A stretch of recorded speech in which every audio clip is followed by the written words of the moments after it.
Afterburner Climax. Ah ouais, quand même. Ah, il le prononce mieux que moi, faut l'avouer. Moi, j'aurais dit climax. Afterburner Climax. Mais non. Vous l'avez entendu? Il faut dire Afterburner Climax. Afterburner Climax. Compris?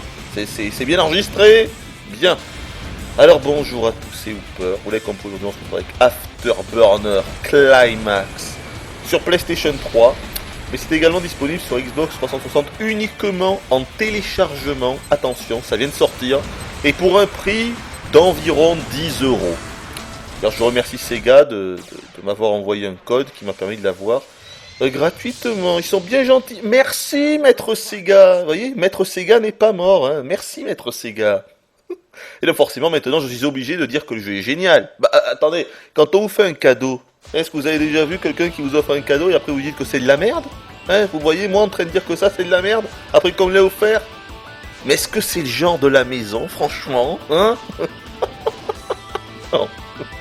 Non, sérieusement, c'est vraiment un bon jeu que je ne connaissais pas du tout en plus. Donc ça a vraiment été une surprise pour moi déjà. Parce que je n'avais jamais entendu parler de ce Afterburner Climax. Évidemment, comme tout le monde, je connais Afterburner. Qui ne connaît pas Afterburner l'original? Le jeu du maître, Monsieur Yu Suzuki. Un jeu qui date de 1987. Je le connais d'autant plus, je ne voudrais pas commencer à raconter ma life. Mais en fait, si. Et donc ce que je voulais dire, je suis désolé, hein, c'est que je pense que Afterburner a été mon tout premier jeu d'arcade. Voilà. Et donc forcément, ça marque. Ça marque d'autant plus qu'Afterburner, ça a été l'un des premiers jeux à bénéficier d'une borne spéciale. C'était un cockpit. Et je m'en souviens comme si c'était hier, alors que j'avais quoi? Je dois avoir 8 ans, 9 ans à cette époque-là. Et c'était une borne cockpit. Donc non seulement on entrait par la borne donc sur un côté, après on était quand même bien enfermé, on avait carrément un manche, hein, comme un manche à avion quoi, on pouvait diriger le truc, et surtout la borne elle bougeait, voilà, le siège bougeait, d'avant en arrière et sur les côtés, droite-gauche, c'était énorme. En fonction, et attention, ça bougeait pas n'importe comment, ça bougeait en fonction de ce qu'on faisait quoi, c'est vrai, on va vers la droite, le siège se décalait, enfin c'est la borne entière qui se décalait vers la gauche, non franchement, c'était totalement énormissime. Et moi, c'est pour ça que je m'en rappelle. Parce qu'honnêtement, entre nous, le jeu Afterburner, l'original, c'est un jeu que j'ai toujours trouvé très moyen, quoi, voire d'obique. J'ai jamais compris. Je me dis, mais qu'est-ce que c'est que cette merde? Pas à l'époque, parce que j'étais trop jeune, mais plus tard, en 92-93, quand le jeu a été porté sur Mega Drive, Master System et les autres consoles, et donc c'est là où j'ai vraiment pu y jouer véritablement, parce qu'honnêtement, quand on est sur la borne, on n'y joue jamais plus de 2-3 minutes, après c'est fini, hein. Tu mets 10 balles dans le truc, tu joues 3 minutes, t'as des sensations fortes parce que ça bouge de partout, mais clairement tu comprends rien du tout à ce qui se passe, parce que déjà à l'époque ça allait à une vitesse de psychopathe. Le défilement du scrolling, c'était un truc de oufo, et on comprenait rien du tout, il y avait des ennemis de partout, tu comprenais rien du tout, faut le dire, et on crevait en 3 minutes. Donc plus tard, quand il y a eu les véritables portages sur console de l'époque, ouais, j'avais un petit peu joué, franchement, pour moi, je vous dis, ça a toujours été un jeu un petit peu une daube, quoi, un petit peu de la merde. Mais pourtant, c'est vraiment un jeu culte, c'est une légende. Afterburner, c'est une légende de l'arcade, mais en puissance. Voilà, maintenant, pour ma part, je m'en rappelle surtout à cause de la borne, qui m'a procuré des sensations inimitables à cette époque-là. Après, le jeu en lui-même, franchement, bof bof. Et donc, ce Afterburner Climax... Attendez, je m'aperçois que j'ai un problème de micro, là. Est-ce que ça enregistre là? Ouais, c'est bon, non je me suis trompé, c'est bon. Ce Afterburner Climax, ben, c'est une projection de ce qu'aurait pu être Afterburner, mais à notre époque. Voilà, c'est un jeu qui est sorti en borne d'arcade en 2006. C'est le Afterburner New Generation, comme Outrun. Outrun c'était pareil, c'est un jeu pareil de 86-87, toujours de Yu Suzuki, qui nous ont ressorti en 2006 en arcade, dans une version totalement reliftée. Il y a eu un reliftage graphique. Mais c'est ça que nous propose ce Afterburner Climax. Allez, trêve de blablatage, nous appuyons sur Start, et on reviendra plus tard dans le menu. Mais d'abord, je vais prendre un avion comme ça, au hasard, et on va y aller directement. Parce qu'il faut quand même que je vous montre quelque chose. Et là, croyez-le ou non, mais je vais poser la manette. Je pose la manette. Hein. Voilà. Manette posée. Nous allons voir ce qui se passe, tous ensemble. Alors, comme vous pouvez le voir, je suis en train d'exploser tout. Là, je joue comme un god. Tous les avions ennemis qui se présentent à l'écran, je les explose directement. Regardez mon score à gauche, 100%. J'ai détruit 38 sur 38 avions ennemis. Sans toucher la manette, je le rappelle. Hein. Et pourtant, je me la joue pas à la Psycho Mantis, télékinésie ou je sais pas quoi. Vous voyez, le mec qui joue à la manette, quoi. C'est énorme. Afterburner est le premier jeu que l'on peut finir à 100% sans toucher la manette. Si ça, c'est pas beau. Je vous assure que depuis tout à l'heure, je n'ai pas du tout touché la manette. Regardez, 100%. J'ai encore fait 100%. Voilà, on s'arrête là, surtout que là, en plus, on est obligé de toucher un petit peu la manette. Sinon, quand même, on s'éclate directement sur les rochers. Hein. Le mode invincible ne prend pas en compte le truc pour les rochers. Donc on s'en va de là, je vais évidemment vous expliquer le pourquoi du comment, mais c'est vrai que c'est assez marrant quand même de voir ça. C'est les cheat codes, voilà, c'est ce qu'ils appellent les EX options. Ben, c'est à la manière d'un Golden Eyes, finalement, moi ça me fait beaucoup penser à ça. Au départ, on n'en a aucun, ils sont tous bloqués, ils ont tous un cadenas, et au fur et à mesure que l'on va enchaîner les parties, on va tous les débloquer. C'est très facile de les débloquer, on n'a pas à faire d'action spécifique. Hein. Par exemple, regardez, là on voit les conditions requises écrites en haut. Par exemple, là, il faut arriver à la fin du jeu 5 fois, là 10 fois, là il faut tirer un total de 2000 missiles, là de 5000 missiles, là il faut réussir à voir la fin A, parce qu'il y a plusieurs fins dans le jeu. Là, il faut réussir à tuer plus de 70% des ennemis dans chaque stage 10 fois. Là, il faut réussir à activer le mode climax 200 fois. Attention, pas dans une même partie, hein. Parce qu'à chaque fois que l'on fait une partie, ça sauvegarde. Donc, entre toutes nos parties, il faut activer le mode climax 200 fois. Donc voilà, ce sont en fait des options qui sont extrêmement faciles à activer. Donc là, vous voyez que je les ai toutes débloquées, absolument toutes, c'était pas très compliqué. La dernière que j'ai eue, tout à l'heure, pour tout dire, c'était celle-là. Shoot down a total of 10 000 ennemis. C'est-à-dire que j'ai détruit 10 000 avions. C'est complètement con. Et donc ensuite, on peut tout simplement donc activer ou désactiver tous ces cheat codes qui sont totalement cheatés. Hein. Forcément, ce sont des cheat codes, c'est-à-dire qu'on peut avoir l'invincibilité totale, même on peut faire en sorte que les ennemis ne tirent pas, on peut avoir le mode climax à l'infini, l'autogun, les missiles qui lock et qui sont envoyés automatiquement à l'infini. Vous l'avez compris, c'est du grand n'importe quoi, c'est pour se les fouler. Mais au final, franchement, je ne vois que très peu d'intérêt à ces EX options parce que ça casse complètement le jeu, quoi. Quel intérêt on a à jouer comme ça? Bon, moi j'ai joué un petit peu histoire de débloquer les derniers cheat codes qui sont impossibles à débloquer sans, comme par exemple, où est-ce que voilà, celui-là, réussir à avoir un score supérieur à 2 millions, évidemment en une seule fois, sur une seule partie. Alors là, franchement, celui qui réussit à débloquer ce cheat code à la normale, c'est-à-dire sans utiliser aucun autre cheat, alors là, franchement, chapeau. Déjà, pour dépasser le million, c'est vraiment chaud. Mais alors, les 2 millions, faut être The God. Hein. Vraiment, je peux vous le dire. Bon, mais à part ça, franchement, ça sert pas à grand-chose. Donc, ce qu'on va faire, on va tout remettre à zéro. Hop, voilà, par défaut. Et voilà, là, on a tout à défaut. Par défaut, il y a un petit peu de challenge. Et franchement, c'est bien plus fun. Moi, je vous conseille plutôt de le mettre par défaut. Donc, c'est parti, on le met comme ça. On s'en va de là. Si j'y arrive, comment on s'en va? Voilà, comme ça, ça sauvegarde. Donc ensuite, qu'est-ce qu'on a? Le mode arcade, c'est le mode classique. On va enchaîner tous les stages. Il y a une quinzaine de stages. Le jeu se finit entre 10 et 15 minutes. Mais il y a quand même une bonne replay value. Parce qu'évidemment, le but du jeu, c'est de faire du scoring. C'est un jeu d'arcade pur et dur dans la pure tradition du genre. EX, je vous ai montré. Il y a un time attack. On peut comparer nos scores en ligne. Donc avec les joueurs mondiaux sur Internet. Un mode entraînement qui ne sert à rien du tout. Voilà. Donc en fait, il n'y a que le mode arcade qui sert véritablement. Nous avons droit à 3 avions, en gros le F-18, le F-14, le F-15. Et à chaque fois, on a choix à 4 skins différents, donc ça c'est plutôt sympa. On va prendre le F-14, on va laisser celle-là, on va prendre la skin de base, la skin réelle de l'avion du F-14, c'est celle-là. Il faut savoir que dans Afterburner, l'original, donc le premier, c'était déjà cet avion-là qui avait, le F-14. Et pour la petite anecdote, moi j'ai toujours été persuadé que Afterburner est un jeu qui avait vu le jour à cause de Top Gun. Parce que Top Gun, vous connaissez tous Top Gun, si vous ne connaissez pas Top Gun, je peux plus rien pour vous. Hein. Attendez, là je vais mettre sur pause. Voilà, là. Oh merde, j'ai pas mis sur pause. Attendez, si c'est bon, il est sur pause. Donc Top Gun, il est sorti en 86. Et comme par hasard, un peu plus d'un an plus tard, 87, sort Afterburner. À mon avis, ces gars, ils avaient dû renifler le bon filon, hein, et ils se sont dit, oh là là, attendez, là, il y a un truc à faire, là. Ils ont fait Afterburner. En fait, pour moi, c'est ça qui s'est passé. Et dans Top Gun, déjà, Maverick, Iceman et compagnie, ils se servaient déjà des F-14, qui était l'avion totalement cultissime de l'époque. Et encore aujourd'hui, c'est l'un des avions de chasse les plus connus et les plus renommés.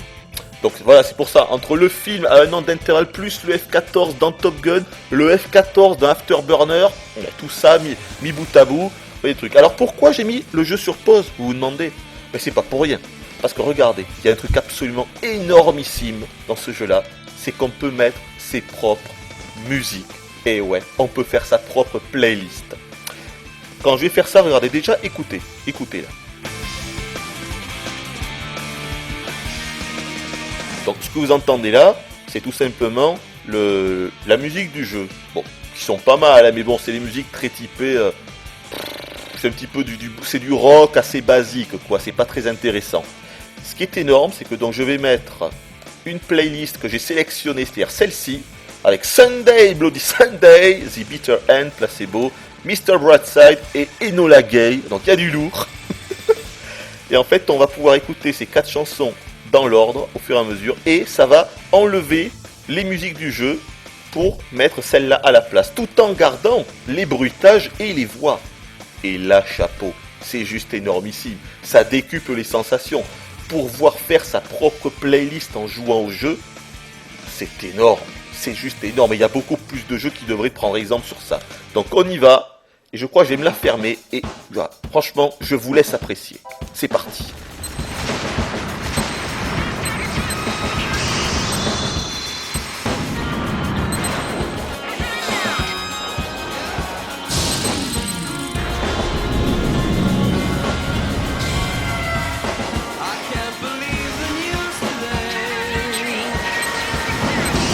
Et putain, quel nul! Mais quel nul, putain, je veux faire mon gros cacou là. Je veux faire niquer par le premier missile, mais splendide là. Franchement splendide là. Le petit mode climax. Allez, j'essaie de bien jouer. On passe à Mac 2, second stage. Ouais, donc voilà, rien que le fait franchement de... Voilà, pouvoir écouter les musiques que l'on souhaite en jouant au jeu, c'est juste énorme ici. Là vraiment, j'ai vraiment été surpris que l'on puisse faire ça, c'est quand même vachement rare les jeux qui proposent. Putain mais non, oh là là. Si je joue comme une bus, ça va pas le faire, hein, franchement. Faut que je me concentre là. Faut vraiment que je me concentre. Donc le jeu, quel est le but du jeu? J'imagine que vous l'avez compris. On a une horde d'avions en face de nous. Le but est assez simple, réussir à les loquer.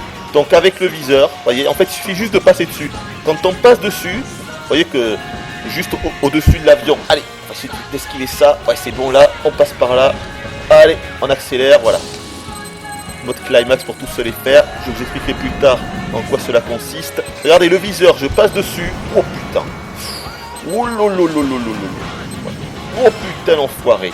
Il suffit juste de passer notre viseur dessus. On a un petit bruit, ting, on a un petit ding que l'on peut entendre. Et on a une croix également. Et ensuite il suffit simplement d'appuyer. Et on envoie des missiles à tête chercheuse. On n'a qu'une seule sorte de missile. Ça c'est un petit peu dommage, mais on va dire que c'est un petit bémol du jeu. Moi j'aurais bien aimé avoir plusieurs sortes de missiles.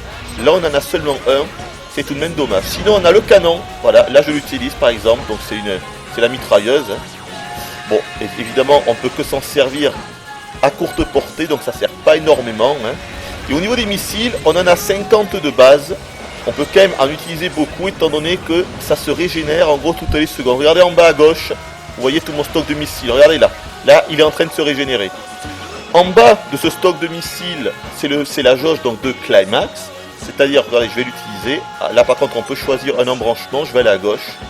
Quelquefois, 2 ou 3 fois dans le jeu on nous propose de choisir d'aller à droite ou à gauche. Ça change seulement le stage suivant. Regardez, je vais utiliser le climax, bullet time. Là je peux viser tout ce qui est dans les airs, je relâche et ça envoie en fait un missile simultanément à tous les ennemis que j'avais réussi à lock. Voilà. Donc c'est une espèce en gros c'est notre super attaque. Voilà. Mais c'est pas non plus vraiment nécessaire. Je veux dire, pour moi c'est juste un bonus quoi. Je pensais en jouant au jeu, vu que le jeu s'appelle Afterburner Climax, je pensais que c'était... Ah putain, j'aurais pas dû le faire quand je suis en vrille parce que j'ai perdu du temps pour lock les ennemis. Je pensais que c'était un truc qui servait énormément. Et en fait, je me suis rendu compte que... Ouah, allez, on va accélérer là. Oh, quel Mach 2, regardez-moi cette vitesse. Oh là là là là là là, il y a de la vitesse là. Oh putain, le noob. Oh putain, mais quel con. Ça m'énerve de perdre comme ça. Parce que quand je parle pas, je suis super fort et tout. Voilà, ça m'énerve. Et allez. Ah non, c'est bon, j'ai évité. Je croyais que je t'ai fait toucher de plein fouet, dis donc. Non, c'est bon, j'ai réussi à l'éviter. Qu'est-ce que je disais? Ouais, je pensais que le mode climax serait plus intéressant que ça.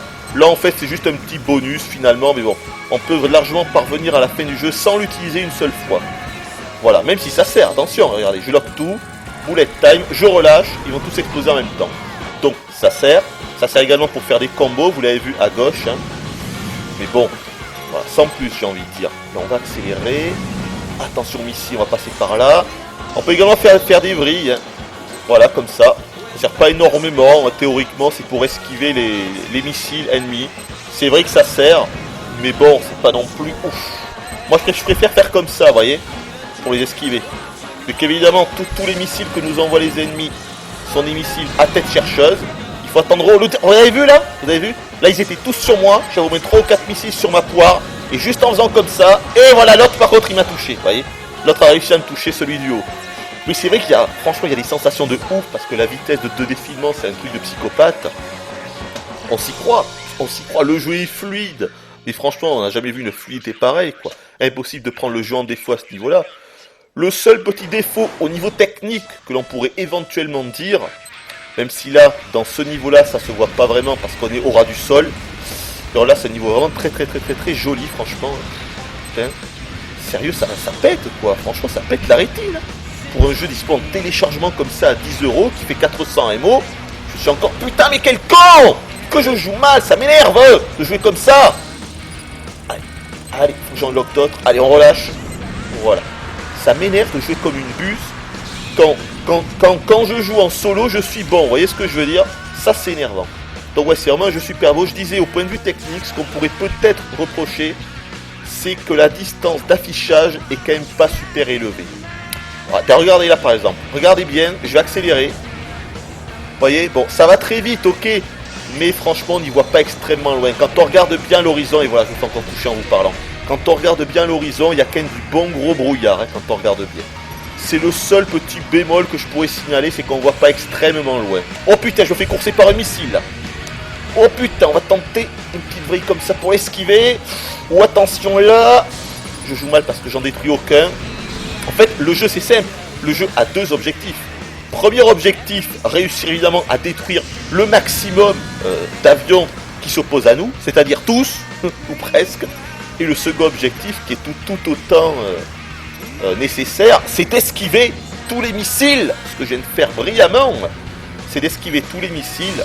Allez, bot climax, on va tous se les faire, ces bombardiers. Voilà, ça c'est beau ça. Oh, ils vont tous exploser en même temps. C'est de réussir à esquiver toutes les salles de missiles qu'on nous envoie. Et franchement, c'est pas évident.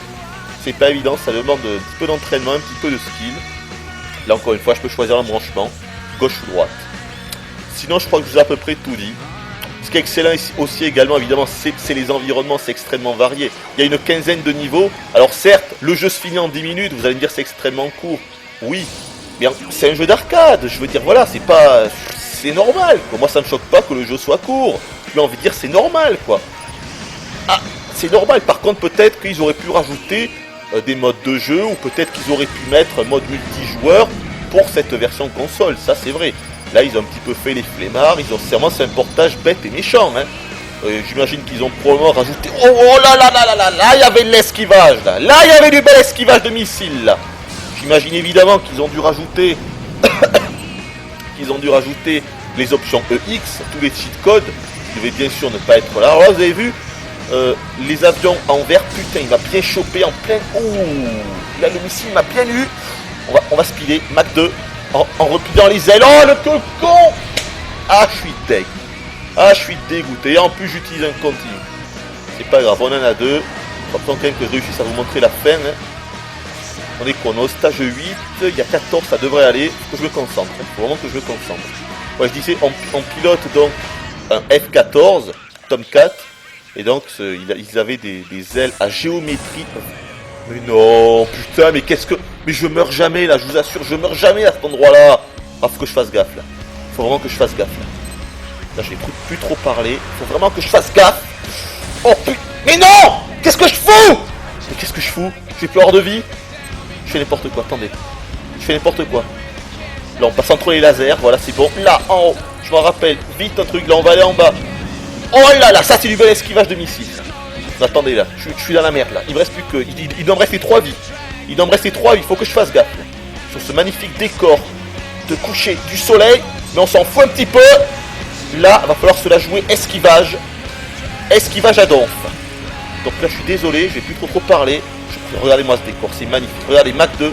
Ouais, ce que je voulais vous dire, donc l'avion a des ailes repliables. Ils appellent ça à géométrie variable. C'est-à-dire que là, regardez les ailes de mon Zen. J'accélère, regardez, elles se replient, ce qui permet d'aller à Mach 2. Eh oui, parce que l'F-14 pouvait dépasser les 2000 km/h. Oh putain, là il y avait de l'esquivage. Là il y avait de l'esquivage. Oh là là là là. Là il y avait de l'esquivage. Et regardez en bas, on va le tracer. Vous voyez que parfois on a donc des embranchements. Ce que je disais, il y a également quelques petits stages bonus. Hein. C'est les petites boules là. Bon, j'ai réussi à les avoir.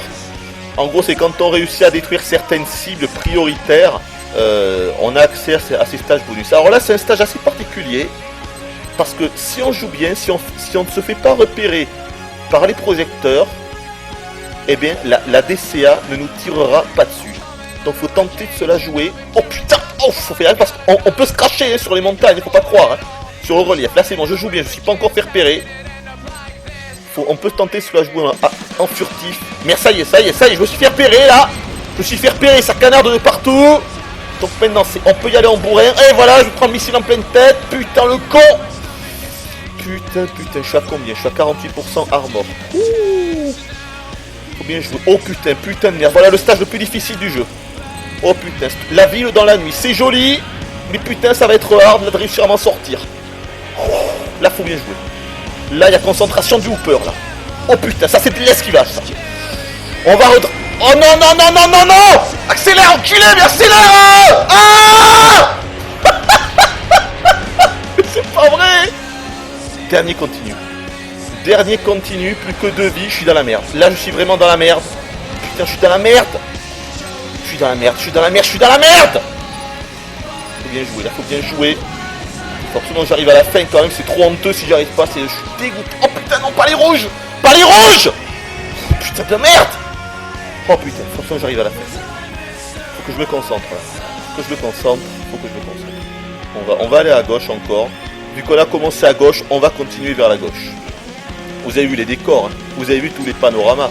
Ce jeu, c'est pas le tour du monde en 80 jours, c'est le tour du monde en 10 minutes. Parce qu'on va partout, quoi. Le Sahara, le désert, le Groenland, la ville, putain. Allez, c'est bon, climax, on va tous se les défoncer. Non. Mais non, qu'est-ce que je fous le relief? Je fonce dans le relief comme un handicapé. J'ai plus de vie. Putain, merde. En plus sur Mr. Brightside là. Oh putain, l'esquivage, c'est bon, je vais y arriver. Allez, c'est la dernière salle. Ouf. Dernière salle, c'est bon, je crois que j'y suis arrivé. On est à la fin. Oh nom de Dieu. C'est bon, c'est fini. Voilà, le jeu est fini. Vous avez vu le jeu en intégralité. Sauf les quelques stages que j'ai pas pu faire et les stages bonus.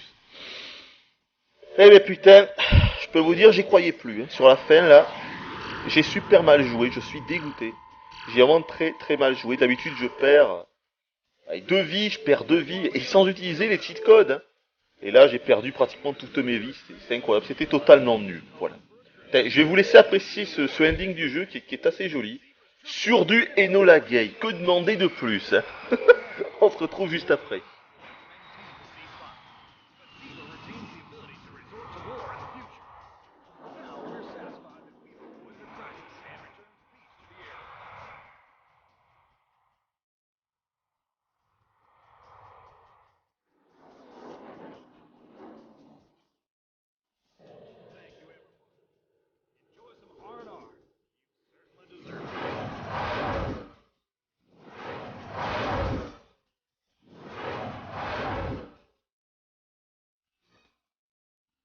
Presented by Sega. Merci, monsieur Sega, pour ce jeu. Vraiment une Une bonne pioche pour ma part. Franchement, ça vaut ses 10 euros, ça c'est clair. Et vous savez quoi, cette fin là qu'on vient de voir, là je me rappelle ça tout d'un coup, me fait beaucoup penser à l'un des deux endings de Ace Combat 2 sur PlayStation, qui est un jeu que j'aimais vraiment à l'époque. Sur la première PlayStation, hein, il y avait un ending pareil avec les mêmes styles de couleurs, c'est-à-dire sur fond de coucher de soleil, avec des avions comme ça, et la musique était géniale aussi. Alors ça, en même temps, la musique des deux endings de Ace Combat 2, ça tuait tout. Et là, ça, je sais pas pourquoi, ça me fait penser ça. Enfin bref, on s'en fout. Hein. Donc voilà, donc pour conclure, que dire de ce Afterburner Climax? Ah, je vous le conseille, non vraiment, ça vaut le coup, hein. Ça vaut le coup. C'est vrai qu'on peut reprocher la durée de vie, effectivement, le jeu se finit en 10 minutes, mais c'est un jeu d'arcade, quoi, c'est normal, voilà. Moi, ce que je reprocherais vraiment, c'est franchement les options EX qui servent pas à grand chose. Faut bien ce qui est, franchement, ça sert vraiment pas à grand chose, à part quand on est vraiment un noob total pour se prendre pour un Roxor, mais vraiment, il n'y a aucun intérêt à ces trucs-là, parce que moi je trouve. Hein. Ils auraient peut-être pu trouver des cheat codes plus intéressants, parce que là, voilà, invulnérabilité, missile à fond, autolock, jauge climax toujours au maximum, c'est-à-dire qu'on peut s'en servir quasiment tout le temps. Ouais, bof, bof, bof, bof. Après, c'est sûr, il y a les malus. Mais bon, les malus, c'est pareil. Les malus, c'est, on n'a qu'une seule vie, on n'a qu'un seul point d'armure, on n'a pas la jauge climax. Fait, c'est soit tout, soit rien, quoi, en gros. Donc, je sais pas. Il y avait peut-être moyen de trouver des cheat codes plus intéressants, ou alors de rajouter des choses au niveau du contenu, peut-être un mode online, peut-être autre chose, je ne sais pas. C'est peut-être là-dessus que j'aurais quelque chose à reprocher à Sega, qui ont fait un portage très basique. Franchement, le reste, il y a rien à reprocher. C'est de l'arcade pur et dur. Franchement, ça se manie super bien. Le gameplay, c'est le principal. Je peux vous dire, ça se manie super bien. Il faut quand même savoir qu'on a plusieurs choix dans les commandes. Et moi, j'ai changé la commande de base parce qu'on devait se servir des gâchettes. Et je trouve que les gâchettes de la PlayStation sont complètement pourries. Donc, j'ai fait en sorte d'accélérer et de décélérer avec le stick droit. Et je bouge le, le, le, le F14 avec le stick gauche. Et je trouve que comme ça, c'est bien plus jouable et beaucoup plus confortable. Voilà. Donc si j'ai un conseil à vous donner, c'est de changer le truc. Non, après c'est géré. Et puis encore une fois, le fait de pouvoir mettre sa propre playlist, donc que l'on aura mis dans la PS3 et pouvoir ensuite y jouer dans le jeu, in-game. Rien que pour ça, franchement, si ça mérite pas de l'applaudissement, qu'est-ce que ça mérite? Donc voilà, un jeu que je conseille réellement, Afterburner Climax. Pour moi en tout cas, c'est du tout bon. Pour les amateurs de jeux d'arcade qui en quête de high score, eh bien allez-y, franchement, c'est du lourd tout ça. Voilà, je vous dis bye bye et à la prochaine.